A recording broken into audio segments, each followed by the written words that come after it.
Good morning, student. Today we doing the another examples of the chapter number 4. We have completed the previous examples. Now let's move on to the another example. Let's look for the statement.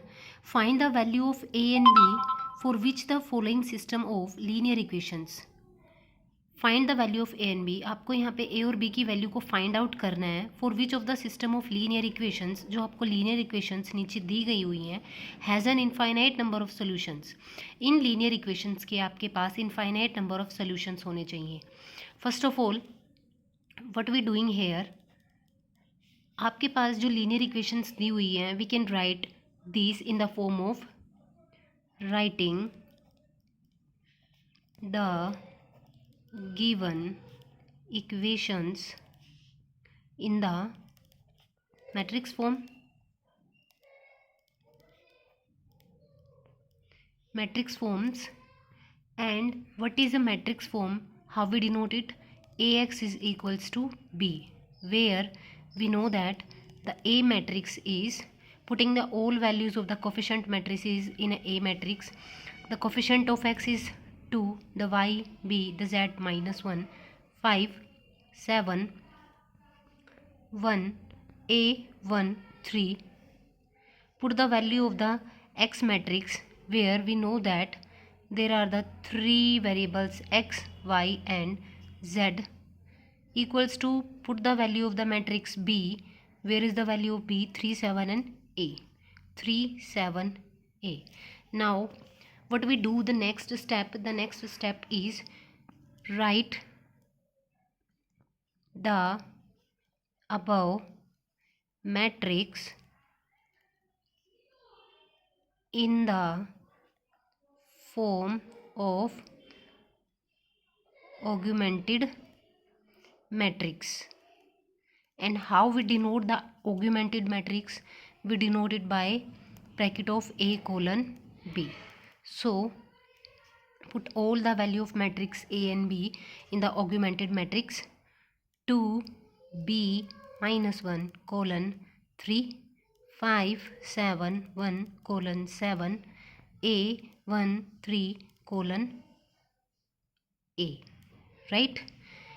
इसके बाद जो next step हम लोग करते हैं वो हम करते हैं ऑपरेशंस को अप्लाई करने का. ठीक है, ऑपरेशंस किस तरह से अप्लाई करते हैं. अब देखिए, सबसे पहले हम क्या ऑपरेशंस लेते हैं कि हमारे पास यहाँ पे मैट्रिक्स किसकी फॉर्म में होनी चाहिए. I am applying here the operations R2 minus 2R1.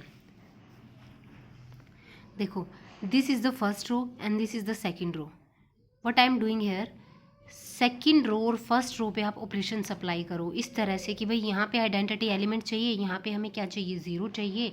But मैंने R2 पे ऑपरेशंस लगाया, R1 को माइनस कर दिया, 2 से मल्टीप्लाई, 2 से मैं इसको मल्टीप्लाई करूँगी, मुझे यहाँ 4 मिलेगा. उस 4 को आप 5 में से सब्ट्रैक्ट कर दो तो आपको 1 मिल जाएगा. फिर इन दोनों रोज़ को आपस में इंटरचेंज कर दो. अब ऑपरेशंस लगाने के बाद जो हमारे पास नई वाली ऑगमेंटेड मैट्रिक्स मिलती है वो किस तरह की मिलेगी हमें. To first row as it is because we are applying the operation on a second row, b minus 1 colon 3 R2. So here we change only the R2 rows. 7 minus 2b 3 colon 1. R3 is also as it is 3 colon a. Now look at here, we got the identity element 1, so we can interchange the R2 and R1 rows, apply the operation operating R2 interchanging in R1, right? Now the new augmented matrix is equivalent to 1 7 minus 2b 3 colon 1 2b minus 1 colon 3 a 1 3 colon a, right?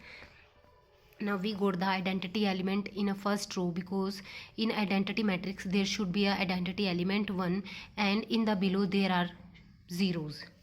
Now इसको zero करने के लिए, 2 को zero करने के लिए अब हमें क्या करना पड़ेगा, ऑपरेशन सप्लाई कर दो, इसको 2 से मल्टीप्लाई करके सब्ट्रैक्ट कर दो. R2 minus 2 of R1 same as it is. इसको भी ज़ीरो बनाने के लिए what should have to be apply the operations. R3 पे ऑपरेशन किस तरह का अप्लाई करोगे, फर्स्ट वाली R1 रो को A से मल्टीप्लाई करके R3 में से सब्ट्रैक्ट कर दो A of R1. So the new augmented matrix is equivalent to, first row as it is रहेगी बिकॉज उस पर तो हमने ऑपरेशन सबको अप्लाई ही नहीं किया, 3:1, सेकेंड एंड थर्ड पे अप्लाई किया हमने। The second row is by applying the operations 14 - 7:1, the third row 0, 1 - 7a plus 2ab, 3 - 3a: 0. Now we know that there are the 5 variables sorry 2 variables a and b and the matrix order is 3/3. So less हो रहा है ना, row of rank of matrix A is equal to row of augmented matrix A less than equal to number of unknowns. जितने भी आपके unknowns है ना उनसे मैट्रिक्स की रैंक क्या हो रही है, लेस देन जा रही है। तो वो कब पॉसिबल होएगा, this is possible if only if जो आपकी थर्ड वाली रो है ना उसको 0 के इक्वल रखो, उसमें से 3 - 3a is equal to 0, 1 - 7a plus 2ab is equals to 0। यहाँ से जब आप निकालोगे तो यहाँ से मुझे मिला 3 इज इक्वल टू 3a, उधर गया 3 से 3 कैंसिल, तो a की वैल्यू मुझे 1 मिल गई। अब इस a की वैल्यू को मैं यहाँ पे पुट कर सकती हूँ, 1 - 7, a की वैल्यू को 1 रखा तो वही हुआ 2, a की वैल्यू को यहाँ पे भी 1 रखा तो 2 ही रहा, b इज इक्वल्स टू 0, 7 में से इधर गया 6 plus 2b that is equals to 0 minus, फिर 2b -6 उधर गया तो पॉजिटिव का 6, b की वैल्यू क्या मिली 3। तो हमें जो भी हमारे पास अननोन a और b की वैल्यू फाइंड आउट करनी थी, a is equal to 1 and b is equal to 3। यहाँ पे हमारा एग्जाम्पल प्रूफ हो जाता है।